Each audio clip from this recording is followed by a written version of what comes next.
नमस्कार, मैं हूं कपिल और आप देख रहे हैं नेक्स्ट 9 न्यूज। अगर उत्तर प्रदेश की बात करी जाए तो लोकसभा जैसा बड़ा चुनाव जल्दी आने वाला है। 2024 में भले ये चुनाव होगा, लेकिन इसकी तैयारियां जो हैं वो ना सिर्फ बीजेपी करती हुई नजर आ रही है, बल्कि अखिलेश यादव भी पूरी जो अगर मुस्तैदी के साथ जो है वो मैदान में डटे हुए हैं। और इसी के चलते हमने देखा कि पूर्वांचल के साथ तमाम ऐसे गढ़, जहां पर अगर बात करी जाए मैनपुरी, इटावा, फिरोजाबाद की, जो ऐसे गढ़ हैं जिन पे कहीं ना कहीं ये माना जाता है कि समाजवादी पार्टी के परिवार का या फिर अगर बात करी जाए उसी पार्टी से कोई और सदस्य चुनाव लड़ता है तो वो बड़ी आसानी से चुनाव जीत जाता है। लेकिन अखिलेश यादव इन तमाम जो क्षेत्र हैं, इन तमाम शहरों को हल्के में लेना नहीं चाहते, क्योंकि एक सीट भी उनके लिए अब काफी ज्यादा मायने रखती है। पिछले अगर लोकसभा चुनाव की बात करी जाए तो वहां पर भले ही बीजेपी को अखिलेश यादव ने कड़ी टक्कर दी हो, लेकिन मोदी लहर में सबका सुपड़ा साफ हो गया था। लेकिन अब कहा जा रहा है कि ये मोदी लहर खत्म हो चुकी है और अब विकास के मुद्दों पर वोट जो है वो कहीं ना कहीं डाले जाएंगे। बीजेपी की अगर बात करी जाए तो वो चुनावी रणनीति बना रही है। 2014 में एक कुछ ऐसी सीट थी जिनकी संख्या 14 बताई जा रही है, इन पर बीजेपी ने जीत हासिल की थी। लेकिन 2019 में इन सीटों पर बीजेपी जीत हासिल नहीं कर पाई। अब बीजेपी का ऐसा मानना है, जो यूपी के अध्यक्ष है, यूपी के प्रदेश अध्यक्ष है, उनका यह कहना है कि बीजेपी किसी भी सीट को हल्के में नहीं ले रही है। जिस तरह अखिलेश यादव रणनीतियां बनाते हुए नजर आ रहे हैं और अपने कार्यकर्ताओं का मनोबल बढ़ाते हुए नजर आ रहा है, बीजेपी भी कुछ ऐसा ही करती हुई नजर आ रही है। हालांकि अगर बीजेपी की बात करी जाए तो उसके पास पीएम मोदी जैसा बड़ा चेहरा है। अगर मोदी 2-3 दौरे करते हैं चुनाव से पहले तो कहीं ना कहीं माहौल पूरी तरह से बदल जाता है। त्रिपुरा की अगर बात करी जाए, मेघालय की बात करी जाए, नागालैंड की बात करी जाए तो इन 3 में से 2 राज्यों में बीजेपी ने जीत हासिल करी और पीएम मोदी ने हर जगह पर दौरा किया। इसी तरह से माना जा रहा है कि इन 14 सीटों पर पूरी जो जोर आजमाइश है वो दोनों ही पार्टियां करती हुई नजर आएंगी। लेकिन बीजेपी इस पर तैयारियां ज्यादा कर रही है। हो सकता है कि पीएम मोदी के साथ योगी भी इन तमाम सीटों पर चुनाव प्रचार करते हुए नजर आए। लेकिन बड़ा सवाल यही खड़ा होता है कि चुनाव प्रचार की जहां तक बात है तो अखिलेश यादव भी करेंगे और सीएम योगी भी करेंगे। मायावती की अगर बात करी जाए तो वो जिस तरीके से चुनाव से पहले अब एक्टिव नजर आ रही हैं, ये माना जा सकता है कि वो टक्कर देती हुई नजर आएंगी। जीत होगी या हार होगी ये कहीं ना कहीं जनता ही तय करेगी। यूपी की सियासत में फिलहाल अगर बात करें तो विधानसभा सत्र बुलाया गया और इसमें जो बजट का सत्र होता है वो चल रहा था। इस दौरान जब बजट पेश किया गया तो इसका सीधे शब्दों में न सिर्फ शिवपाल यादव ने विरोध किया, बल्कि अखिलेश के साथ मायावती हो या फिर और यूपी के जो छोटे दल हो, सभी विरोध करते हुए नजर आए थे। अब ये भी देखने में आ रहा है कि लगातार जो सीएम योगी है वो कहीं ना कहीं शिवपाल यादव की तारीफ करते हुए नजर आते थे, लेकिन अब सीधे शब्दों में उन्होंने शिवपाल यादव को खरी खरी सुनाई। उन्होंने कहा कि अगर सपा के समाजवाद की बात करी जाए तो ये पूरी तरह से पाखंड है और देश जो है वो आने वाले वक्त में खास तौर पर यूपी राम राज्य के सहारे चलेगा। तो राम राज्य की अगर बात करी जाए तो जिस तरीके से कानपुर देहात की घटना हुई, वहां पर हमने देखा कि न सिर्फ समाजवादी पार्टी ने बल्कि तमाम ऐसे नेता थे जिन्होंने सीधे तौर पर बड़ा जो है वो आरोप योगी सरकार पर लगाया। नया सिंह राठौर ने गाना गाया तो उनके खिलाफ बड़ी और कड़ी कार्रवाई की जाती है। नया सिंह राठौर हॉस्पिटल में देखी जाती हैं। उसके बाद सीएम योगी आदित्यनाथ से जब इस पर विधानसभा में चर्चा की जाती है तो वो खुद सीधे शब्दों में कहते हैं कि यूपी में बाबा। तो साफ तौर पर क्या माना जाए कि आने वाले वक्त में जिस तरीके से योगी आदित्यनाथ खुद को रिप्रेजेंट कर रहे हैं, उनकी जो छवि बनी थी बुलडोजर बाबा के रूप में, वो कहीं ना कहीं जनता को काफी पसंद आई और इसी के चलते उनकी जो सरकार है वो यूपी में एक बार फिर से बनी।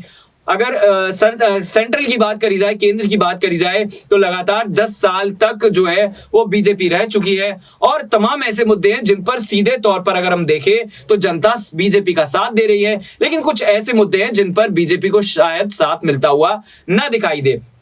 सबसे पहले हम बात करेंगे उन मुद्दों पर जिस मुद्दे पर जनता सीधे तौर पर बीजेपी को वोट देती हुई नजर आई है। सड़कों की अगर बात करी जाए तो नितिन गडकरी ने इस मंत्रालय को जब से संभाला है 2014 के बाद सड़कों का विकास जो है वो काफी तेजी से हुआ है। यूपी की अगर बात करी जाए तो खास तौर पर नितिन गडकरी यही कहते हुए नजर आए। तो देखा आपने इस रिपोर्ट में किस तरीके से हमने बताया आपको कि कौन से ऐसे मुद्दे हैं जिन पर बीजेपी और समाजवादी पार्टी के बीच तीखी लड़ाई, तीखी तकरार होती हुई नजर आ सकती है। वैसे निकाय चुनाव भी जल्द होने वाले हैं और इसको लेकर यह भी कहा जा रहा है के सामने सत्ता नतमस्तक होती थी और आज उत्तर प्रदेश भी इस बात को जान रहा है और देश और दुनिया भी जान रहा है।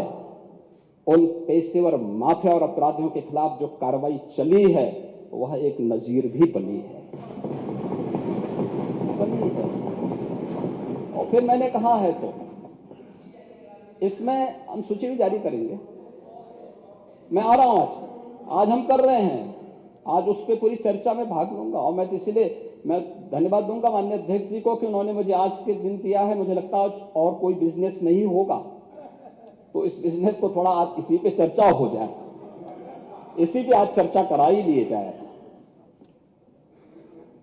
महोदय, जब हम इस बात को कह रहे हैं, वास्तव में राज्यपाल महोदय ने जो यहां पर अपना अभिभाषण दिया था, दो कारण से, संवैधानिक प्रमुख होने के नाते और एक मातृशक्ति की प्रतीक होने के नाते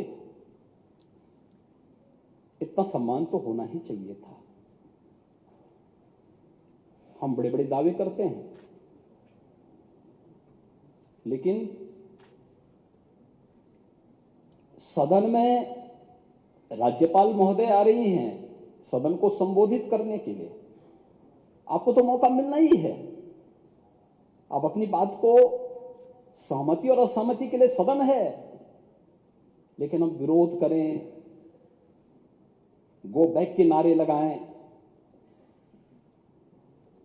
अशिष्ट और असंसदीय आचरण करें, यह सदन की गरिमा को तार तार करता है। दूसरा,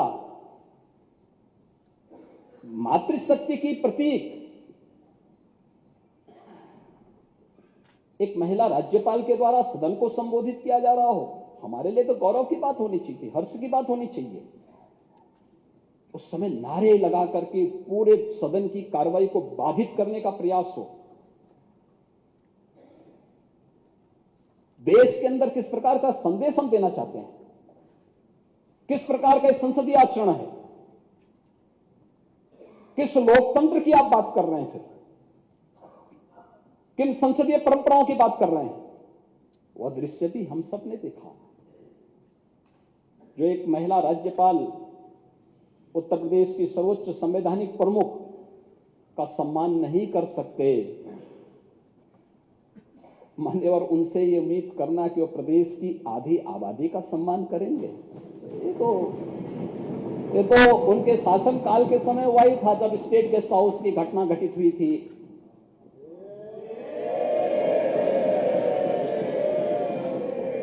आचरण तो उनका उस समय भी सामने आया था।